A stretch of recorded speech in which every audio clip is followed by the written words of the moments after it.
Welcome to When Two or Three Are Gathered Together, the final part of this four-part course on the genesis of the Book of Common Prayer. In this section, we'll look in more detail at the reign of Charles II and just briefly begin to think about the impact of the Book of Common Prayer in the newly colonized America. Charles I was executed on the 29th of January 1649. The correct term for the murder of a king is regicide. There was no monarch on the throne in England. Charles did have an heir, another Charles, but by 1646 it had become obvious that England was no place for him and he had been taken overseas. Oliver Cromwell believed that the sacrifice of Charles was just a necessary part of the purifying of England.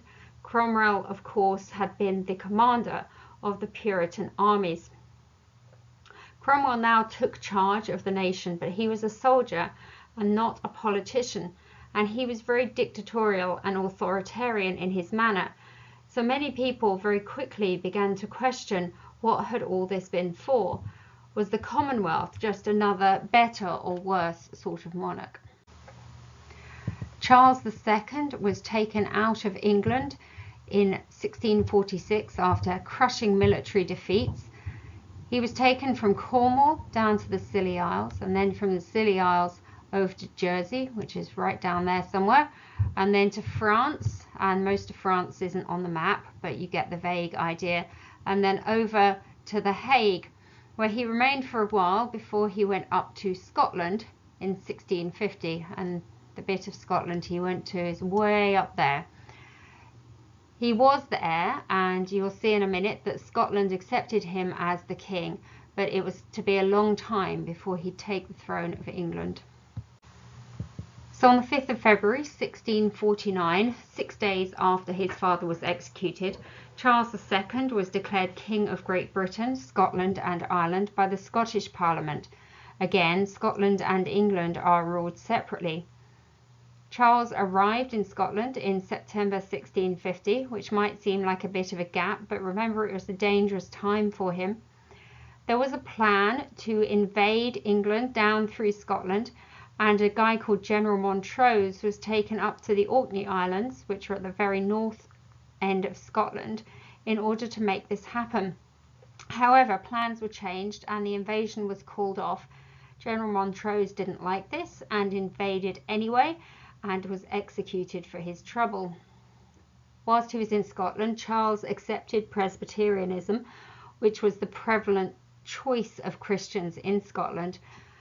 This left lots of people asking questions. The Scots loved it because they were mostly Presbyterian, but those who were struggling without the Church of England in England, those who would have been Episcopalians in Scotland, were really very suspicious of Charles and his actions and motives. Charles is crowned King of Scotland in 1651.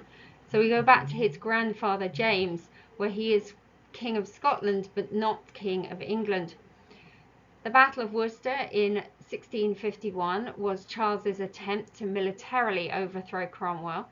As we've seen, Cromwell was an excellent general, and the outcome was not good for Charles, and he had to flee. He goes to Normandy in France in disguise. He has no money, and most of the contacts he has in Europe are no longer friendly to him. They side with Cromwell.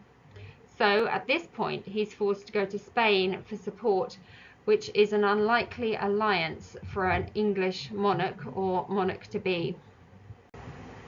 Here we have Charles II looking very fashionable, actually very much dressed in the style of his father. The long hair of the Cavalier, very opposite of the Puritans who had taken his throne for a while. So Charles II actually manages to get back to the throne with relatively little effort as things go. There's a complicated set of events in England. Of course, Oliver Cromwell has died, and Cromwell, remember, was a general, not a politician, and really did not do a very good job of reigning, and was extremely authoritarian and dictatorial in his style, because that's what he knew from being a military man. Richard Cromwell, his son, was put in charge, but Richard never wanted to be in charge, and so it was not very long before he stepped aside. The Rump Parliament had been dissolved. That was the remnants of the old Parliament, and so they started again and elected something called a convention. This convention voted for the return of the monarch, and so Charles actually came back by a democratic process and not by a war. He arrived in London on the 29th of May 1660 on his 30th birthday. It's an odd thing, but only being 30, he had been through an awful lot. So remember, during the Puritan reign, the Book of Common Prayer has been outlawed, and instead something called the Westminster Directory, or a directory for the public worship of God, was issued. And we mentioned in a previous section that this was more of a guidebook to worship than a book of liturgies. However, because it was open to interpretation as to what you could use, the Book of Common Prayer was often used in disguise. People often didn't recognize that clergy were using liturgy directly from the Book of Common Prayer when they were supposed to be doing something more extempore. So it was quite funny, because clergy would be credited with coming up for these amazing prayers when in fact they were just speaking from memory from the prayer book. Remember, in the early 1640s, there had been an attempt to abolish bishops, and this actually came to pass in 1646 with the ordinance for the abolition of bishops in England and Wales. So bishops suddenly had nothing to do. They were often forced into poverty, and the Church of England structure was at an all-time low. This is a short excerpt from the Directory for the Public Worship of God. Remember, this is what replaced the Book of Common Prayer. The sermon being ended, the minister is, in inverted commas, to give thanks for the great love of God in sending his Son Jesus Christ unto us, for the communication of his Holy Spirit, for the light and liberty of the glorious gospel, and the rich and heavenly blessings revealed therein, as namely election, vocation, adoption, justification, sanctification, and hope of glory, for the admirable goodness of God in freeing the land from anti-Christian darkness and tyranny, and for all other national deliverances, for the reformation of religion, for the covenant, and for many temporal blessings. Now you can see that this is just a guideline, and anything could be used within it. And so, as I mentioned before, the Book of Common Prayer often was. The other thing is, especially in rural communities, people on the ground had no clue what any of this meant, and they often just wanted comfort and familiarity. So they sided with their clergy and were very unlikely to actually get caught doing anything that they shouldn't be doing. So when Charles II comes to power, it's clear that he's intending to re-establish the Church of England.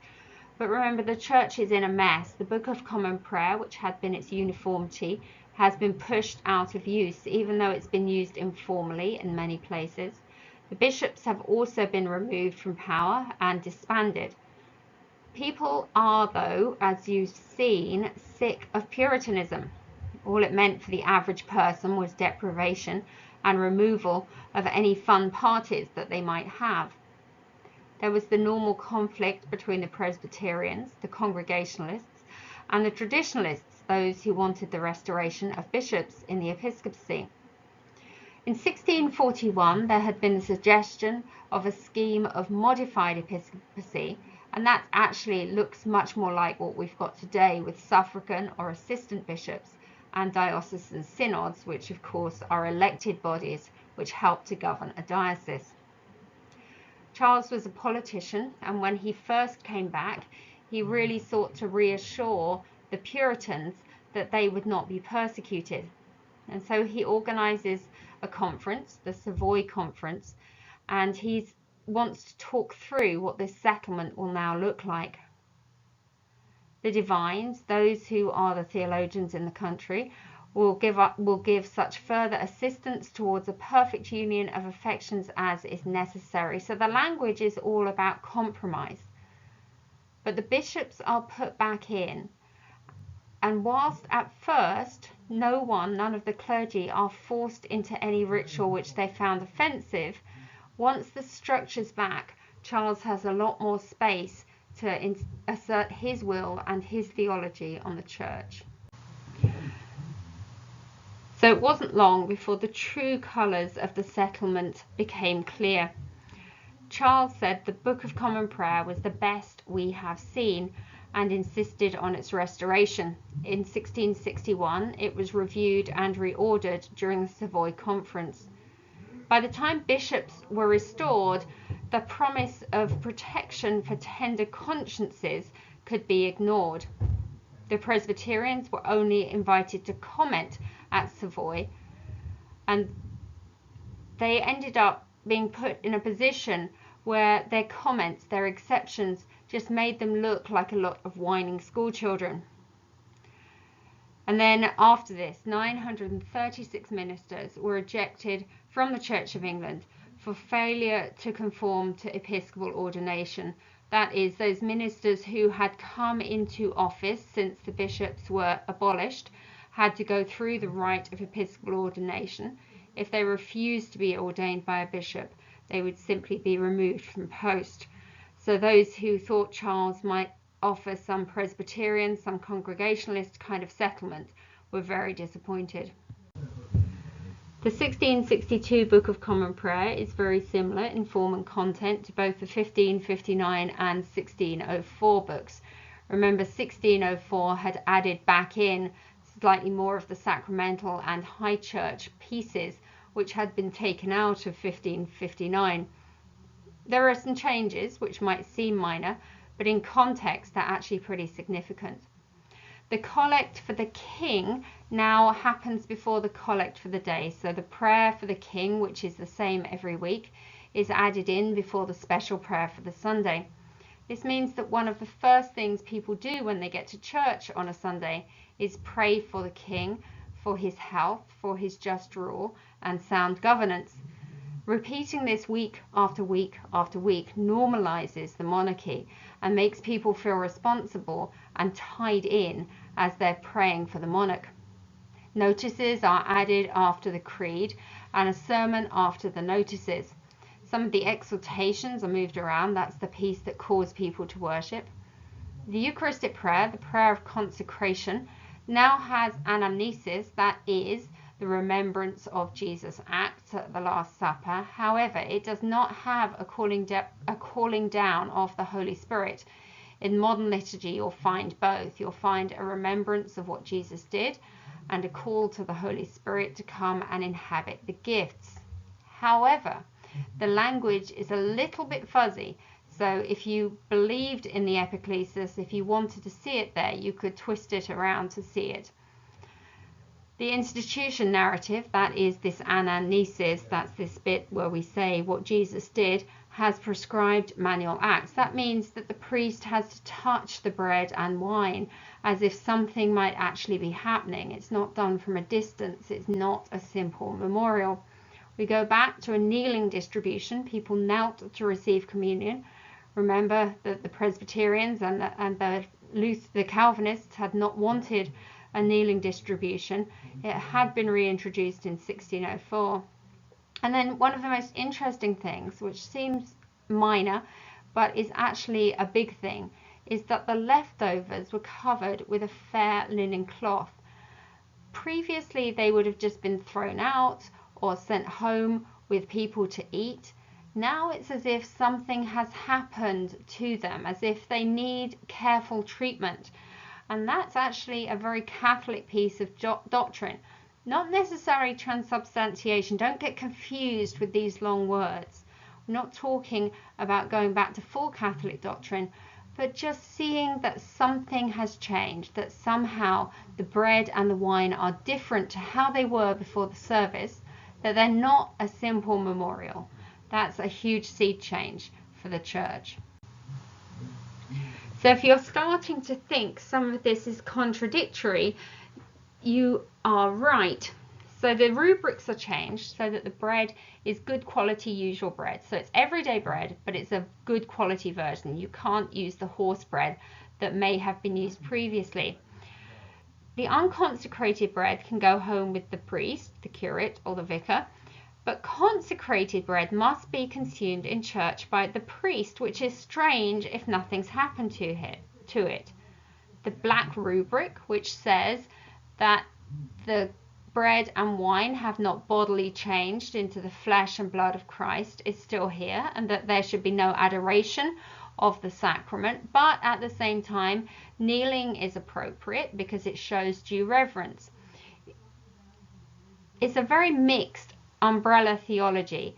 People can see what they want in it.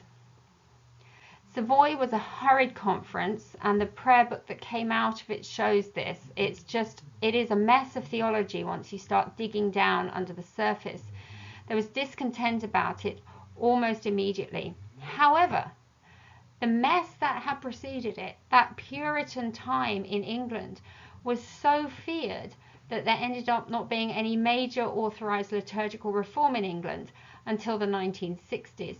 Americans may be surprised to learn that the 1928 prayer book, which is much beloved in the Episcopal Church in America, was never legal in the Church of England, as it never made it through its final reading of Parliament. So as we know, this was an age of exploration and colonization from England and from Spain and Portugal for that matter. In 1579, Sir Francis Drake had landed in California, and in 1574, 6 and 9, Sir Walter Raleigh had come to Roanoke Island, and Virginia Dare, the first child to be born from English settlers, was born there. And then there's the lost colony story. People really don't know what happened to the people who settled on Roanoke Island, although there's plenty of tales around and theories that families in that area of North Carolina are descendants. Another colony was attempted further north in Maine, and that failed. A colony in Newfoundland was attempted, and that failed. All the charters and patents for colonies were granted by the Crown, so whichever king or queen it was very much in control of all the captains and ships and settlers.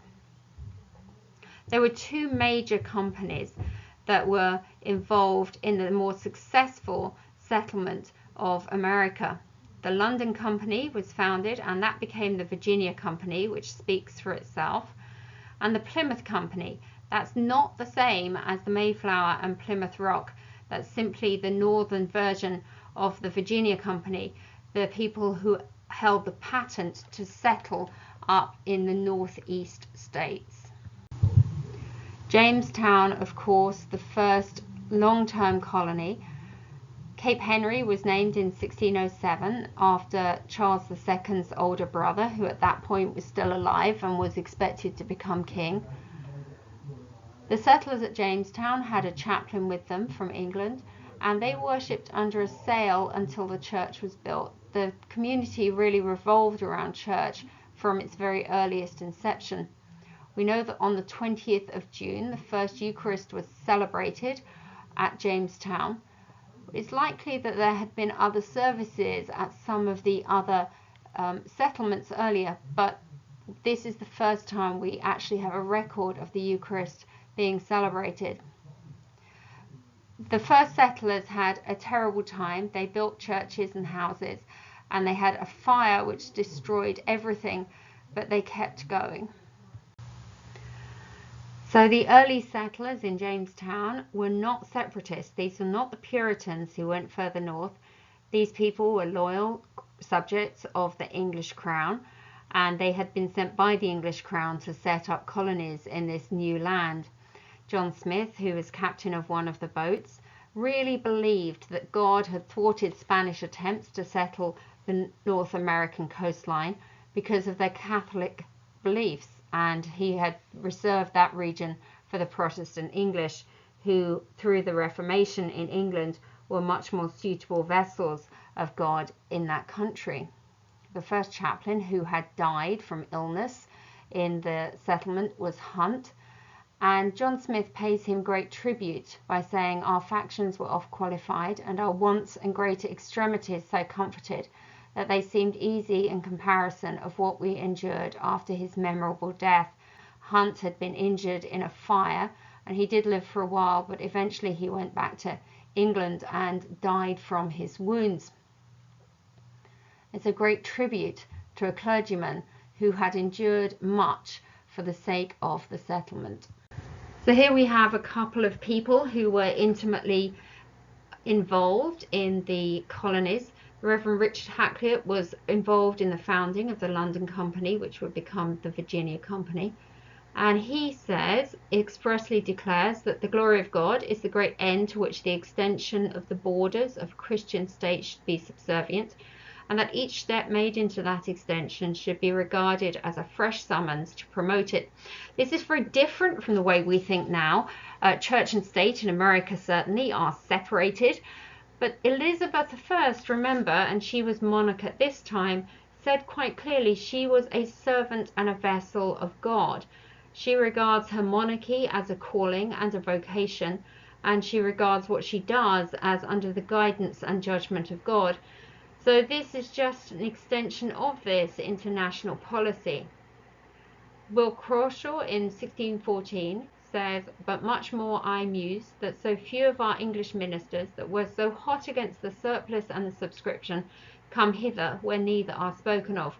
Of course, this is 1614, before the English Civil War, but these people, the Puritans and the Presbyterians, are still kicking up in England and complaining of all the rules in the Book of Common Prayer.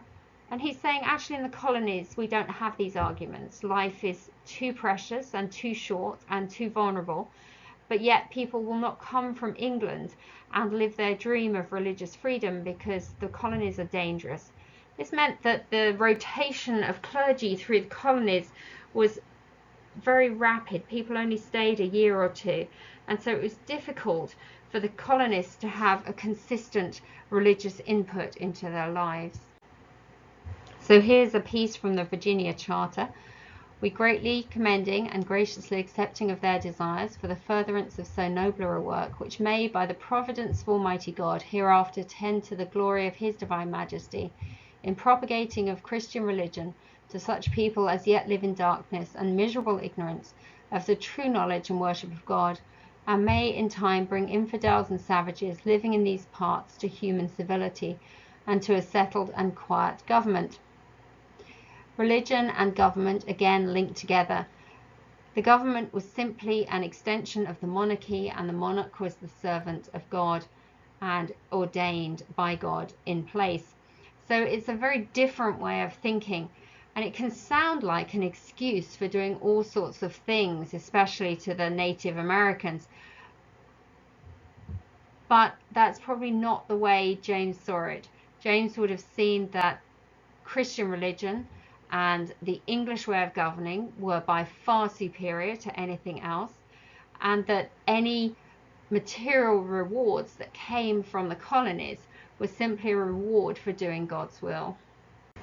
So here we have John Smith again, and he's just remembering that awning strung between trees, which was the first church in Jamestown. "When I first went to Virginia, I well remember we did hang an awning, which is an old sail, 3 or 4 trees to shadow us from the sun. Out walls were railings of wood, our seats were unhewed trees until we cut blanks. Our pulpit a bar of wood, nailed to 2 neighbouring trees."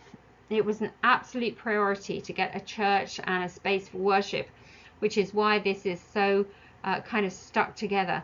It's one of the first things they did. So a brief run through some of the highlights of the colonies. Jamestown, of course, was a difficult colony to establish. It nearly got wiped out more than once, but eventually it grew and spread into what's now Virginia. Churches needed to be able to appoint their own clergy as time went on, and vestries were appointed, and they chose their priests. And this is very different from England, where the bishops had power of appointment and the crown had power of appointment for bishops. So this led to conflict between the church at home and the church in the colonies.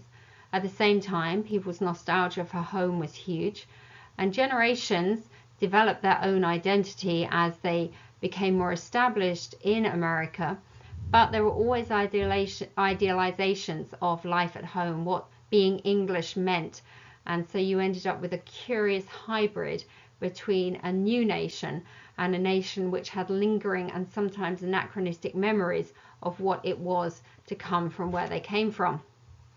Plantations became a major source of income in the new country, and chapels of ease were placed around outside the parish system. So landowners would build chapels which they could use with their families and with their staff and household, because the parish churches were just too far away. And a parish system like there was in England was just untenable because of the space and distance. Remember, during this time, the 1559 and 1604 prayer books are still in use.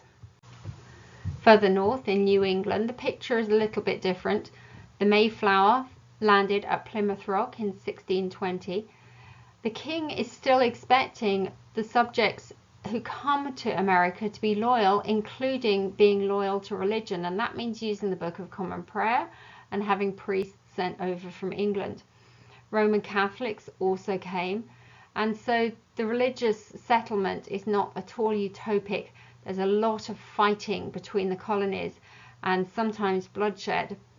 All the settlers would still have regarded themselves as English in some way, but many felt let down by the king, and so they were anti-establishment. And up to 90% of early settlers died, so this was not an easy path to take at all. So here, just to have an idea, is a model of the Jamestown fort between 1607 and 1611. It was fairly well fortified. Of course, it was destroyed by a fire eventually, but you can see that the church is right in the middle of the compound. It's an important building, and it acts as a civic building as well as the place of worship. So the next couple of slides are just pictures to give you an idea. This is a recreation of the early Jamestown church and its wattle and daub, as you can see. Very simple and basic construction. So this is a picture of Jamestown in 1614, 7 years after the first settlers came to Virginia, and that short time span really doesn't reflect the amount of suffering and difficulty that they had getting to this point. But by now you can see the walls have expanded from the original fort, and there are many more houses, and there are houses outside the walls. So this really was the beginning of a huge expansion, which was not always easy, but was relentless across Virginia.